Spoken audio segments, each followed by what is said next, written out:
Hey guys, it's Scott with Scottie B Cards, and in this video, I want to look at some forgotten cards that you might not know about. There are a lot of cards out there that we would love to collect and love to have on our PC if we just knew about them. And so I've been doing these video series where we're looking at cards that may be forgotten, unique, rare, or just under the radar in general. Not saying they're great investment cards necessarily, they could be, but overall just cards for a collector that'd be great for your collection. So let's dive into this. The very first one, this one could be an investment type card. This is the 2003 Topps Black. Topps Black has become the most important parallel in flagship. I know that sounds dramatic, but I think it's accurate. We're seeing around 30 different flagship parallels this year in Topps Series 1 and 2024 Series 1, and that's just too many. And so Topps Black is the oldest continuous outside of the gold. The gold is the oldest. I believe it's 2 years older in 2001. It was numbered to 2001.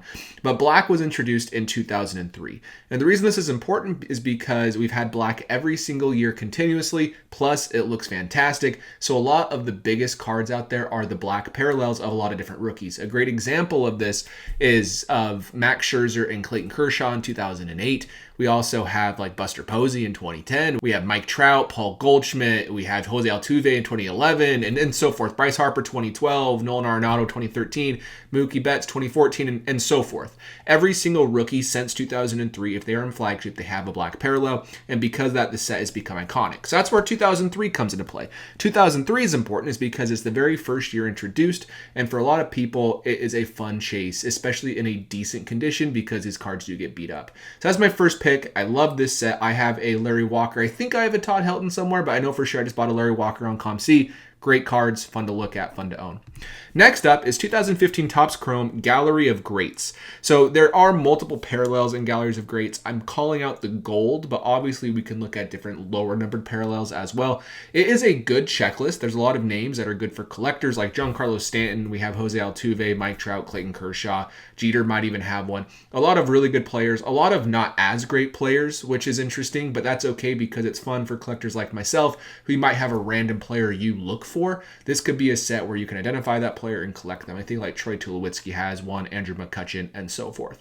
But great looking cards. They shine amazingly in hand. These photos don't really do it justice, but they're the best photos I could find. I love how a majority of them are spring training. I think they're really cool. This is the Tempe Diablo Stadium in Arizona for the Angels ballpark as an example. And overall, they look great. We're always looking at these inserts in the past that become valuable and collected and sought after. These rare inserts of these Hall of Famers, they could be those cards. There's so many nowadays that it's hard to say, but every once in a while you could get lucky with them. And this is a set I think that this could be the case. So let's look at the checklist. So here's the checklist again. We have a lot of big names: Bryce Harper, Pujols, Freeman, Miguel Cabrera, Derek Jeter. There's also not as big of names like Jose Bautista. We have Anthony Rizzo, Johnny Cueto, Cole Hamels, Adam Jones, and so forth. So overall, you have golds out of 50, oranges out of 25, and reds out of 5. And the Superfractor 1 of 1, those are also fantastic looking. Just good luck finding one in general. But Gallery of Greats, one of my favorite sets I've seen in a long time. I need to get a few of these myself. I own 0 of them, but overall, I think they look fantastic. Next up is a set you've probably never seen, and probably for one reason, which I'll talk about. But this is 2008 Stadium Club Beam Team autographs. They're basically basing this off of the stained glass design from the late Stadium Club sets in the 1990s. And on top of that, we're seeing these make a comeback. In 2013, we saw Gallery of Greats in Archives, and then we saw Gallery of Heroes, I believe is actually what it is, not Gallery of Gates, forgive me. But overall, we're seeing this make a comeback, but this is kind of the first time we saw this in a long time in 2008 Stadium Club, and they're all autographed. There's some big names like Gary Carter, who is deceased, unfortunately, and that card is really sought after and really collected because of that. And I think there might even be like a Don Mattingly, but outside of those names, the checklist is pretty terrible. And so that's why you've not heard of this set. But overall, if you're able to find a player you care about, let's say you're a big Adrian Gonzalez fan, let's say you care about Marcus Thames, this set is fantastic and it's for you if you collect those specific players. So if we look, here is the checklist. I have these backwards, so that's kind of bugging me. A's over here, G's over here, but you get what's going on. Like I mentioned, we do have Gary Carter right here. We also do have Carlos Delgado, who's a decent name. But if you look through this list, you might see a few that you like, but nobody crazy. It was Darryl Strawberry, not Don Mattingly, but Darryl Strawberry is the other notable name in this set. But again, 2008 Stadium Club Beam Team autographs, they look fantastic. It's just too bad that there weren't better players on that checklist.